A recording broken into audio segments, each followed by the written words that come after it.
안제 포스테코글루 감독 체제의 토트넘은 지난 시즌의 무기력한 경기력에서 탈피하며 한때 희망적인 모습을 보였으나 최근 성적 부진과 경기력 하락으로 인해 감독의 리더십과 구단의 운영 방식에 대한 논란이 거세지고 있습니다. 특히 팬들의 엇갈린 평가, 구단의 경제적 우선순위, 감독의 전술적 한계가 복합적으로 얽히며 현재 팀은 심각한 위기 상황에 처해 있습니다. 이러한 상황 속에서 포스테코글루의 미래는 물론 구단 운영 철학 그리고 핵심 선수인 손흥민의 향방까지 영향을 미치는 중대한 기로에 놓였습니다. 이번 글에서는 이 복잡한 상황을 다각도로 분석하며 토트넘의 미래를 조망해 보겠습니다. 팬들은 현재 토트넘의 상황을 바라보며 크게 두 부류로 나뉩니다. 한쪽에서는 포스테코글루의 축구 철학과 리빌딩 과정을 높이 평가하며 그에게 시간을 더 줘야 한다고 주장합니다. 반면 다른 쪽에서는 최근의 성적 부진과 경기력 저하를 이유로 그를 즉각 경질해야 한다는 목소리를 높이고 있습니다. 포스테코글루 체제의 토트넘은 공격적인 축구로 방향성을 전환하는 데 성공했습니다. 이는 콘테 체제에서의 수비 지향적이고 수동적인 플레이에서 벗어나기 위한 중요한 변화로 평가받고 있습니다. 그러나 최근 5경기에서 3패를 기록하고 리그 13위로 떨어질 가능성이 커지면서 이러한 긍정적인 변화가 팬들에게 더 이상 설득력을 가지지 못하고 있습니다. 특히 홈에서 약체 입스위치 타운에게 1-2로 패배하며 리그 순위 하락의 위기를 맞은 점은 팬들의 인내심을 한계로 몰아넣고 있습니다. 일부 팬들은 포스테코글루는 자신의 전술을 고집하며 수비 불안을 방치했고 이는 상대 팀들에게 너무 예측 가능한 전술로 비춰지고 있다 고 강하게 비판했습니다. 반면 또 다른 팬들은 콘테 체제에서의 패배주의적 분위기를 바꾼 것은 포스테코글루의 공이라며 그의 리빌딩 프로젝트에 시간이 더 필요하다고 주장합니다. 토트넘 구단의 운영 문제는 단순히 포스테코글루 감독의 문제로 국한되지 않습니다. 레비 회장은 구단 운영에 있어 성적보다 경제적 안정성을 우선시하는 경영 철학을 지향해 왔습니다. 이는 디 애슬레틱의 분석에서도 나타나듯 토트넘이 다른 빅클럽들과 비교해 선수단 보강에 인색하다는 평가를 받는 이유 중 하나입니다. 레비는 최첨단 경기장을 건설하고 지역개발 프로젝트에 집중하며 구단의 장기적인 수익 모델을 구축하는 데 성공했습니다. 하지만 이러한 전략은 단기적인 성적을 희생하는 결과를 초래했습니다. 토트넘은 지난 2020년부터 2022년까지 투자 금액 면에서 하위권에 머물렀으며 선수단 보강 부족으로 인해 현재의 성적 부진을 초래한 근본적인 원인을 제공했습니다. 특히 레비 회장은 챔피언스 리그 진출이 구단 수익 모델의 핵심이라는 점을 명확히 해왔습니다. 챔피언스 리그는 구단의 막대한 상금, 중계권 수익, 그리고 경기장 수익을 제공하며 이는 토트넘 같은 재정적으로 민감한 클럽에 매우 중요합니다. 따라서 리그 13위라는 상황은 레비에게 있어 단순히 성적 문제가 아니라 재정적 위기를 초래할 수 있는 심각한 문제로 인식될 수 있습니다. 포스테코글루 감독은 토트넘의 공격적인 축구 철학을 심으면서 팀의 정체성을 새롭게 구축하고자 했습니다. 그러나 그의 전술적 접근은 시간이 지나면서 몇 가지 한계를 드러내고 있습니다.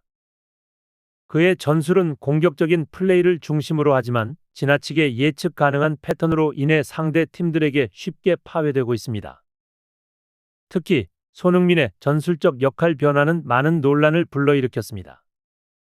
손흥민을 측면으로 이동시키고 솔랑케를 중앙에 배치하면서 팀의 공격 효율성이 크게 떨어졌습니다. 전문가들은 손흥민이 측면에서 기회를 창출해도 브렌난 존슨이 결정적인 찬스를 놓치는 경우가 많아 팀 전체의 득점력이 하락했다 고 지적합니다. 또한 팀의 수비 불안은 여전히 심각한 문제로 남아 있습니다. 포스테코글루는 공격적인 스타일을 유지하면서도 수비적인 균형을 잡는 데 실패했습니다. 이는 최근 17경기에서 단 4번의 클린시트만 기록한 통계에서 명확히 드러납니다. 리그 최하위 팀조차 토트넘을 두려워하지 않고 승리를 가져가는 상황은 이러한 전술적 한계를 더욱 부각시킵니다. 손흥민은 단순히 경기력 면에서만 중요한 선수가 아닙니다. 그는 구단의 상업적 가치를 높이는 핵심 자원이자 아시아 시장에서의 영향력을 극대화하는 상징적인 인물입니다.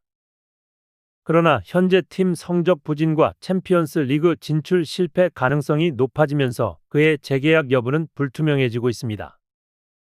만약 토트넘이 챔피언스 리그 진출에 실패하고 리빌딩이 장기화된다면 손흥민은 다른 빅클럽으로의 이적을 고려할 가능성이 있습니다. 손흥민이 떠난다면 토트넘은 단순히 뛰어난 공격수를 잃는 것이 아니라 아시아 마케팅에서의 경쟁력을 상실하고 상업적 수익의 중요한 축을 잃게 될 것입니다. 챔피언스 리그는 단순히 팀의 명예를 넘어 구단 재정 안정성에 중요한 역할을 합니다. 챔피언스 리그 상위 라운드로 진출할수록 지급되는 상금은 기하급수적으로 증가하며 경기장 수익과 중계권 수익 역시 극대화됩니다. 토트넘 같은 클럽에게 이는 선수단 보강과 구단 운영의 핵심적인 재원입니다. 현재 리그 순위와 경기력을 고려할 때 챔피언스 리그 진출 가능성은 매우 희박합니다. 이는 레비 회장이 포스테코글루의 경질 가능성을 진지하게 검토하는 주요 이유로 작용할 것입니다. 폴 로빈슨 전 토트넘 골키퍼는 포스테코글루가 챔피언스 리그 진출에 실패하면 레비는 그를 가차없이 경질할 것 이라고 예측하며 이는 많은 팬들의 우려를 증폭시키고 있습니다. 레비 회장은 과거 콘테 체제를 통해 중도 부임 감독이 팀을 다시 상위권으로 끌어올리는 성공 사례를 경험했습니다. 당시 콘테는 리그 9위였던 팀을 4위로 올리며 챔피언스 리그 진출을 이뤄냈습니다. 그러나 현재 포스테코글루가 직면한 상황은 더 심각합니다. 리그 13위까지 떨어질 가능성이 있는 지금 토트넘은 과거보다 더 큰 위기에 직면해 있습니다. 레비가 과거 성공 경험을 바탕으로 또 다른 중도 부임 감독 카드를 꺼낼 가능성은 충분합니다. 토트넘은 현재 단순히 감독 교체 여부를 고민하는 상황을 넘어 구단의 장기적인 방향성과 핵심 자원의 미래를 결정해야 하는 중대한 기로에 서 있습니다.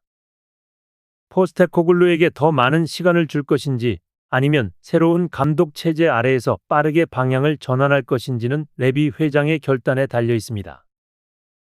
다가오는 맨시티전은 단순한 한 경기를 넘어 팀의 방향성과 포스테코글루의 거취를 결정짓는 중요한 분수령이 될 것입니다. 레비는 구단의 상업적 안정성과 성적 사이에서 균형을 맞춰야 하는 과제를 안고 있으며 이 결정은 향후 몇 년간 토트넘의 운명을 좌우할 것입니다. 포스테코글루와 레비 그리고 손흥민이라는 세 축이 맞물린 이 복잡한 상황 속에서 토트넘은 변화와 위기의 경계에서 어떤 선택을 내릴지 전 세계 축구 팬들의 이목이 집중되고 있습니다.